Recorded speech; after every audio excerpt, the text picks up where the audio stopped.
இன்னைக்கு நம்முடைய திருவள்ளூர் மாவட்டத்தில் இன்னைக்கு மட்டும் 1,00,000க்கும் அதிகமான பயனாளிகளுக்கு சுமார் 1,500 கோடி ரூபாய் மதிப்பிலான நலத்திட்ட உதவிகளை இன்னைக்கு கொடுக்க இருக்கின்றோம். நம்முடைய முதலமைச்சர் அவர்கள் கொடுக்க சொல்லியிருக்கிறார்.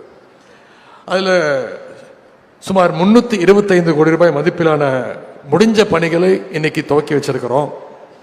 137 கோடி ரூபாய் மதிப்பில் புதிய பணிகளை இன்னைக்கு துவங்கி வச்சிருக்கிறோம். இங்கே ஒரு முக்கியமான விஷயத்தை உங்ககிட்ட நான் குறிப்பிட்டு சொல்ல வேண்டும்.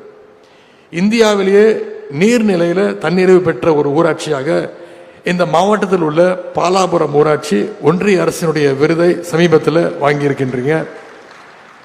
அதற்காக உழைத்த மாவட்ட நிர்வாகத்திற்கும் அரசு அதிகாரிகளுக்கும் அலுவலர்களுக்கும் இதை சாத்தியப்படுத்த ஒத்துழைத்த பொதுமக்களுக்கும் குறிப்பாக பாலாபுரம் ஊராட்சியை சேர்ந்த பொதுமக்கள் அத்தனை பேருக்கும் இந்த நேரத்தில் என்னுடைய வாழ்த்துக்களையும் பாராட்டுகளையும் நான் தெரிவித்துக் கொள்கின்றேன்.